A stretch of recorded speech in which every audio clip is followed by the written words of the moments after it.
Hari ke-18, akhirnya kita sampai di hari ke-18 dan saudara, tinggal 3 hari lagi kita akan menyelesaikan puasa kita.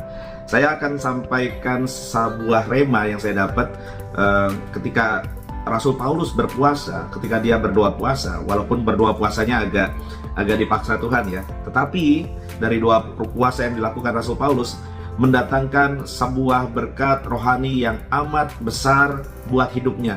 Sehingga hari ini kita bisa mengenal Rasul Paulus sebagai salah satu tokoh Alkitab terbesar, salah satu tokoh perjanjian baru paling utama, sekalipun dia rasul yang paling terakhir masuk ke dalam bilangan para rasul, tetapi yang hidupnya dan pelayanannya paling berdampak besar dalam sejarah perjanjian baru. Bahkan sepertiga isi Alkitab perjanjian baru Roh Kudus tulis lewat hidup dan tangan Rasul Paulus. Nah, saudara-saudara, berkat itu yang hari ini kita puji-puja, saudara-saudara, Rasul Paulus sebagai tokoh nomor 2 di perjanjian baru yang saya paling kagumi setelah Tuhan Yesus tentu saja. Hal itu dialami Paulus dan didapat Paulus karena doa puasa yang dipaksa oleh Tuhan. Nah, saya berharap tidak ada saudara-saudara yang berdoa puasanya harus dipaksa ya. Sekalipun ini jadi program gereja, Anda harus menjalaninya dengan sukarela. Sekalipun Anda menjalaninya terpaksa, tapi saya percaya yang mulanya terpaksa lama-lama jadi terbiasa, lama-lama jadi bisa. Segala sesuatu kadang kita belajar terpaksa dulu. Dari terpaksa, lama-lama jadi terbiasa, lama-lama jadi bisa ya. Nah, 3 berkat yang dialami Rasul Paulus sehingga hidupnya jadi besar, jadi salah satu rasul yang paling besar, yang paling dahsyat, orang Kristen paling bersejarah, saudara. 3 hal yang dialami setelah dia doa puasa dengan terpaksa, yaitu yang pertama intervensi ilahi, yang kedua koreksi ilahi, yang ketiga koneksi ilahi. Saya ulang ya, intervensi ilahi, yang kedua koneksi ilahi, yang ketiga koreksi ilahi. Saya baca mulai dari ayat 3. Sebelum saudara baca ini, Anda mungkin sudah tahu bahwa Rasul Paulus adalah petugas yang diutus oleh imam besar dan para pemimpin agama Yahudi untuk membunuh dan membantai gereja Tuhan dan orang Kristen di mana saja. Dia dapat surat kuasa, dan kemudian pada hari itu, di ayat yang kita baca ayat 3, dia sedang bersama rombongannya pergi untuk membantai umat Tuhan, membantai orang Kristen, gereja Tuhan di kota Damsyik. Ya, jadi dia bukan orang Damsyik, dia datang ke kota Damsyik untuk membantai orang Kristen. Saya baca mulai ayat 3 sampai 6 ya. Dalam perjalanannya ke Damsyik, ketika ia sudah dekat kota itu, ketika Paulus sudah dekat di kota Damsyik, tiba-tiba cahaya memancar dari langit mengelilingi dia. Ayat 4, ia rebah ke tanah dan kedengaranlah olehnya suatu suara yang berkata kepadanya, "Saulus, Saulus, mengapakah engkau menganiaya aku?" Jawab Saulus, "Siapakah engkau Tuhan?"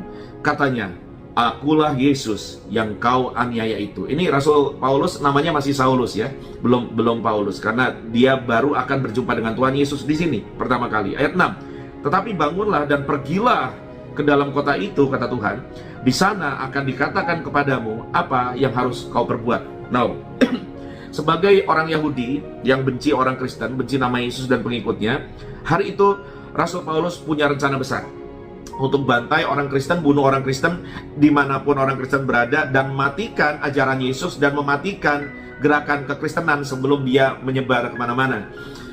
Rasul Paulus punya agenda besar. Dengan surat perintah, dia dapat surat perintah untuk matikan kekristenan sebelum menyebar kemana-mana, bantai orang Kristen, hancurkan gereja, selesaikan pemberitaan tentang nama Yesus. Tetapi hari itu dia mengalami intervensi ilahi.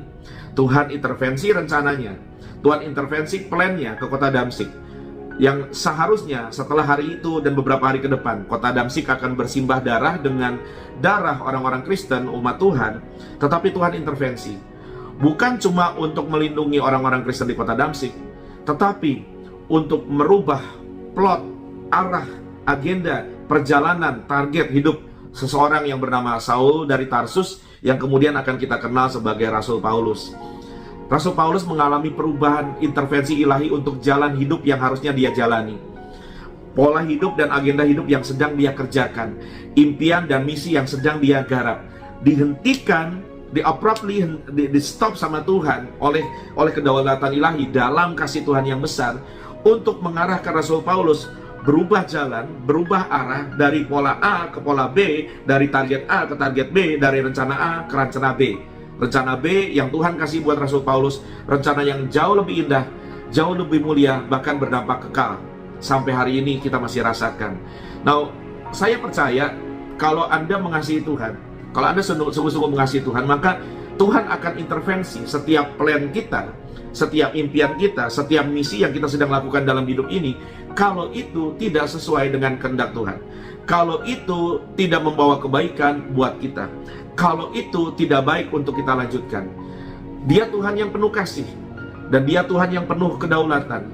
Dalam kedaulatannya dan kasihnya, Tuhan seringkali mengintervensi perjalanan anak-anak Tuhan, orang-orang Kristen yang mengasihi Tuhan, sebelum terlanjur jalan, sebelum terlalu jauh melangkah, sebelum terlalu banyak effort, tenaga, waktu, skill, dana, keletihan, air mata yang dihabiskan oleh orang-orang Kristen karena jalan yang salah.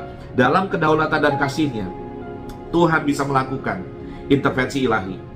Di musim puasa ini, ketika kita berhenti dari segala noise yang ada di dunia ini dan lebih untuk menyangkal diri dan berusaha dan belajar untuk lebih kembali mendengar suara Tuhan, saya doa setiap saudara-saudara mengalami intervensi ilahi buat setiap plan, mimpi, program, misi yang Anda sedang kerjakan yang tidak sesuai kehendak Tuhan.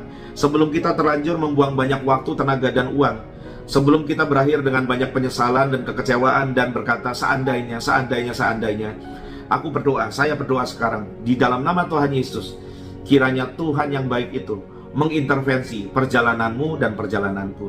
Nah, berkat yang kedua yang saya dapatkan, saudara-saudara, Rasul Paulus bukan cuma mendapatkan intervensi ilahi, tetapi Rasul Paulus mendapatkan koneksi ilahi. Saya baca ayat 8, saudara, ayat 8 sampai 12. Saulus bangun dan berdiri, lalu membuka matanya, tetapi ia tidak dapat melihat apa-apa.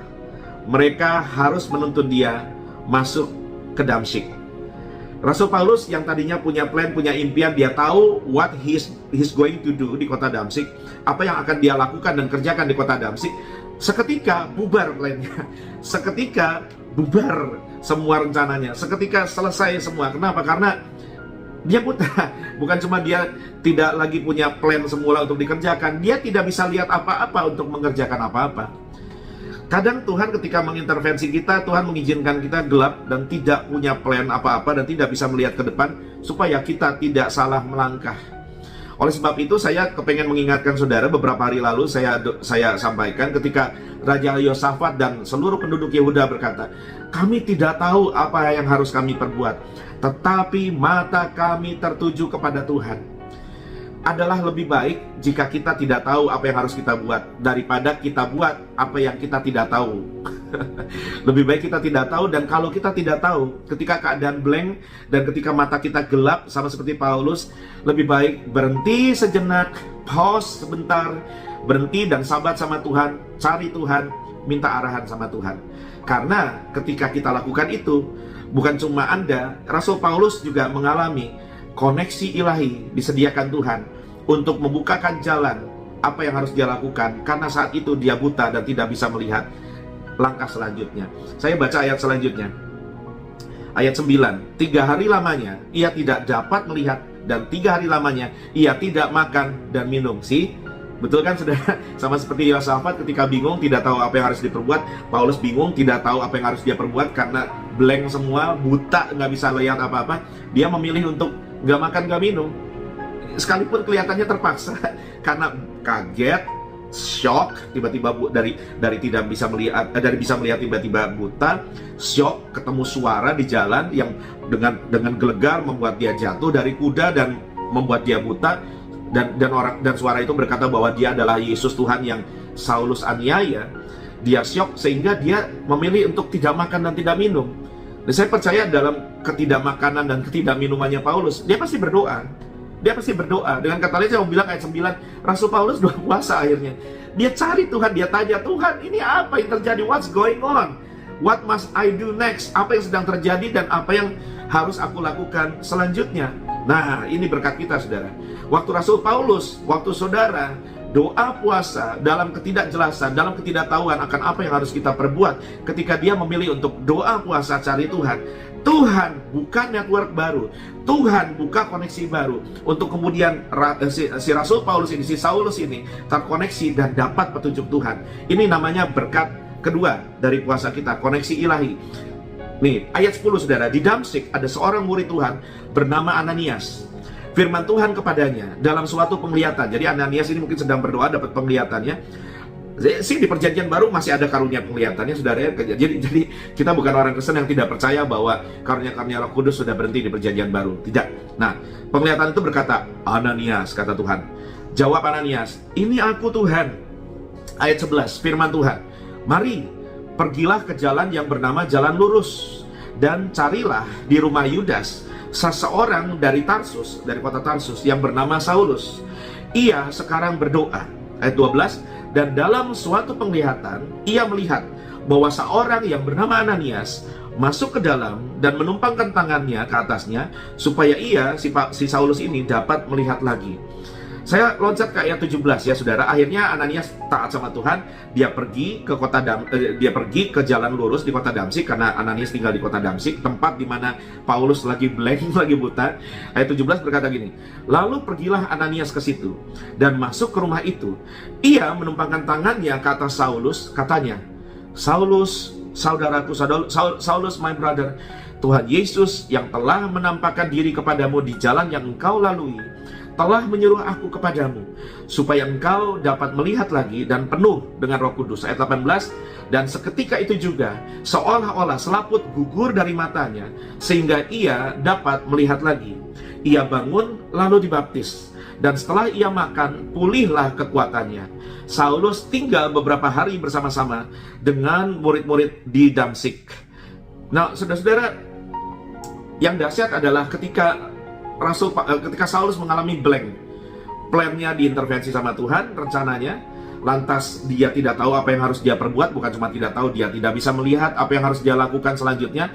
Di Damsyik dia mungkin tidak kenal siapa-siapa. Tuhan selalu punya orang untuk dipertemukan dengan kita.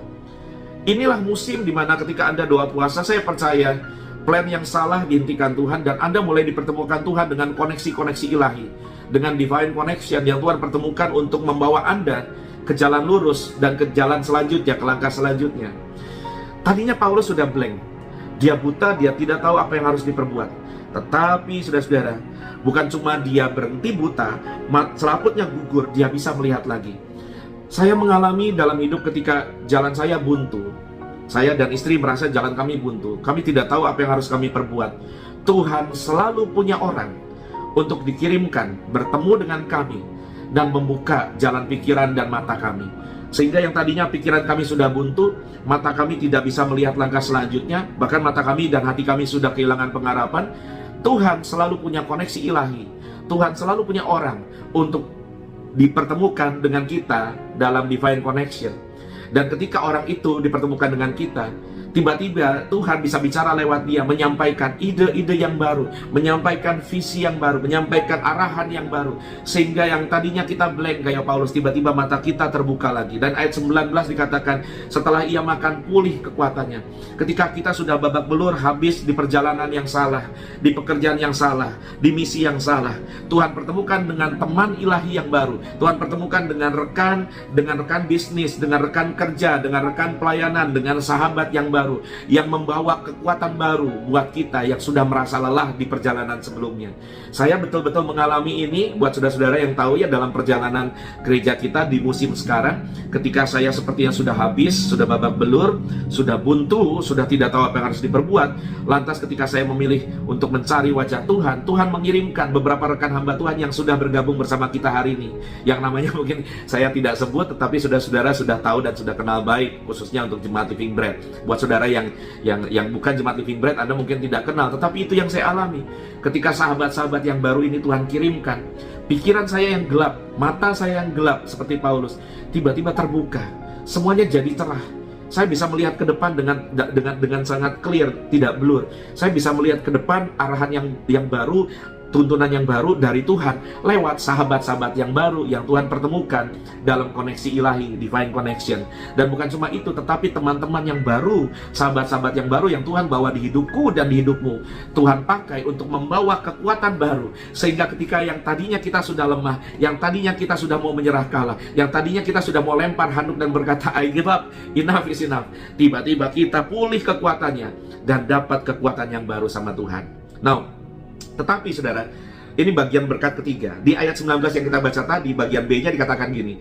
Saulus tinggal beberapa hari bersama-sama dengan murid-murid di Damsik. Akhirnya dia di Damsik, ini tetap di Damsik. Sekalipun sudah tidak buta, matanya sudah terbuka, kekuatannya sudah pulih. Dia tinggal di Damsik, ngapain? Nah, ini yang saya sebut sebagai berkat dari doa puasa. Yang ketiga adalah koreksi ilahi. Ingat yang pertama tadi intervensi ilahi, yang kedua koneksi ilahi, yang ketiga koreksi ilahi. Nah, koreksinya apa? Setelah dia tinggal di Damsik, ayat 20 berkata, ketika itu juga, ini masih di Damsik ya, ia memberitakan Yesus di rumah-rumah ibadat dan mengatakan bahwa Yesus adalah anak Allah. Lihat, ini masih bicara koneksi ilahi. Paulus nggak kenal siapa-siapa. Dia datang ke Damsik mau bunuh orang Kristen. Tetapi orang Kristen yang tadinya mau dia bunuh, yang bernama Ananias itu, dipakai Tuhan sebagai teman yang baru, sahabat yang baru, sebagai koneksi ilahi untuk buka pintu buat Rasul Paulus masuk ke rumah-rumah ibadat dan memberitakan tentang nama Yesus, memberitakan Injil Yesus Kristus. Lihat apa yang terjadi setelah koneksi ilahi dibuka. Ayat 21, perhatikan baik, ayat 21 dan 22. Semua orang yang mendengar hal itu heran dan berkata, bukankah dia ini yang di Yerusalem mau membinasakan barang siapa yang memanggil nama Yesus ini? Dan bukankah ia datang ke sini dengan maksud untuk menangkap dan membawa orang Kristen maksudnya ke hadapan imam-imam kepala? Ayat 22. Akan tetapi Saulus semakin besar pengaruhnya dan ia membingungkan orang-orang Yahudi yang tinggal di Damsik karena ia membuktikan bahwa Yesus adalah Mesias, atau dalam bahasa Yunani Kristus. Nah, koreksi ilahinya adalah gini. Rasul Paulus adalah petugas bait suci, petugas dari imam kepala Yahudi yang bertugas dan cita-citanya adalah menghabiskan hidupnya berbakti demi agama Yahudi, membunuh orang Kristen. Plannya dia semula, rencana dia semula adalah ke kota Damsik, membunuh semua orang Kristen di kota Damsik. Yang terjadi adalah sebaliknya. Orang-orang heran karena rencana Saulus yang kemudian berubah nama jadi Paulus dikoreksi oleh Tuhan. Yang tadinya bertugas membunuh orang Kristen, pembantai orang Kristen, diubah Tuhan jadi penyelamat jiwa dan memenangkan banyak orang karena Injil Yesus Kristus. Seseorang yang tadinya mau menghentikan kekristenan dipakai Tuhan jadi seseorang yang paling berpengaruh dalam kekristenan.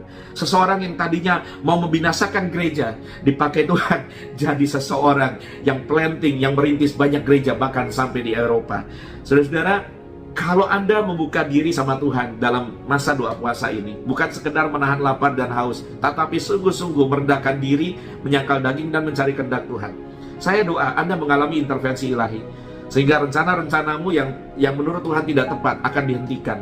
Target-targetmu, impian-impianmu yang tidak sesuai kehendak surga di stop sama Tuhan. Sehingga Anda tidak buang-buang waktu, tidak buang tenaga, tidak buang umur, tidak buang uang. Karena semua itu resource yang terbatas. Dan Anda akan mengalami berkat. Saya doa di musim puasa ini atau setelah puasa, Tuhan mulai pertemukan Anda dengan koneksi-koneksi yang baru, dengan teman-teman yang baru, dengan link yang baru, dengan jaringan yang baru, sehingga pintumu mulai terbuka. Entah pintu pelayanan, entah pintu bisnis, entah pintu berkat, atau pintu apapun, pintu usaha, atau pintu apapun. Mulai Tuhan buka lewat orang-orang yang baru, sehingga engkau yang tadinya sudah lemah, sudah lelah, kembali punya visi, kembali punya impian, kembali lihat jalan ke depan dan kembali kuat seperti semula. Tetapi saya tidak puas, saudara cuma mengalami koneksi yang baru seperti yang Paulus alami di kota Damsik.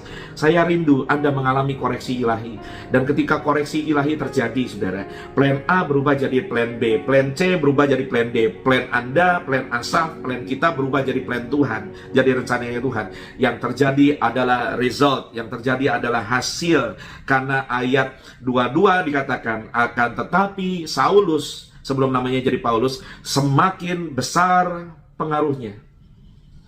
Itu impian saya ingin dampak, bukan ingin tampak dalam hidup ini. Ayo saudara, hidup kita singkat, hidup kita harus makin besar pengaruhnya. Pengaruh ini bicara bukan cuma nama yang makin orang kenal, tetapi dampak dari pelayanan kita, dari bisnis kita, dari karir kita, dari pekerjaan kita, dari pelayanan kita, dari apapun yang kita kerjakan, itu ada dampaknya buat orang lain. Karena hidup ini harus meninggalkan jejak, dan jejak kita harus dampak, bukan nama buruk. Nah, dampak kita akan memuliakan Tuhan, saudara. Nggak usah mikir nama baik dulu, supaya dunia akan melihat perbuatanmu yang baik, kata Tuhan Yesus, dan memuliakan Bapa di surga. Wah, kalau kita punya dampak, saudara, itu legacy. Itu legacy. Saya rindu. Kalau saya mati, saya punya legacy yang bisa mengharumkan nama Tuhan Yesus Kristus lewat jejak hidup saya. Dan ia dikatakan membingungkan orang-orang Yahudi yang tinggal di Damsyik. Bikin banyak orang bingung karena betapa besar karya kerja Tuhan dalam hidup saudara dan saya. Betapa besar karya dan dampak Tuhan dan lewat pelayanan kita, lewat karya kerja nyata kita. Jadi orang berdampak yuk.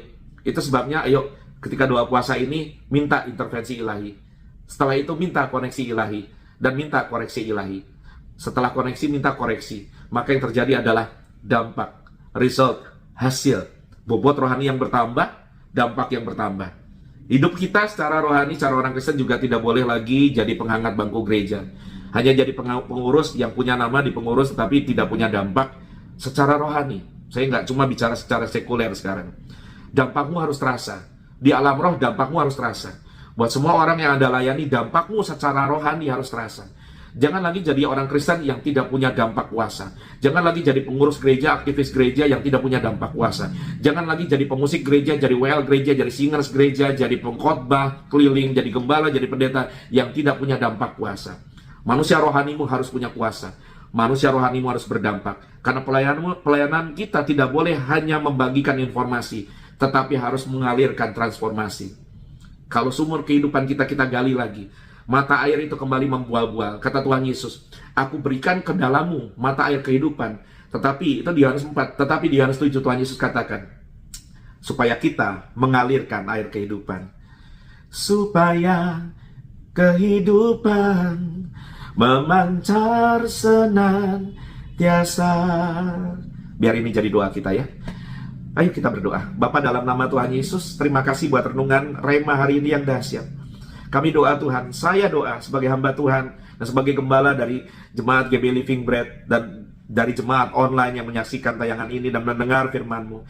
Saya berdoa, kejutkanlah kami dengan intervensi ilahi, dengan koneksi ilahi, dan dengan koreksi ilahi. Supaya hidup yang singkat ini, kami melihat result dari apa yang kami kerjakan, hasil dari apa yang kami lakukan, dan dampak dari apa yang kami kerjakan. Terpujilah nama-Mu Tuhan, Sang Empunya hidup kami selama-lamanya. Silakan Roh Kudus, come on Holy Spirit, let's go. Intervensi kami terus, mengalir lewat kami terus, bekerja lewat kami terus. Because cuma itu yang kami mau. Dalam nama Yesus Kristus kami doa. Amin. Sampai besok ya, bye-bye.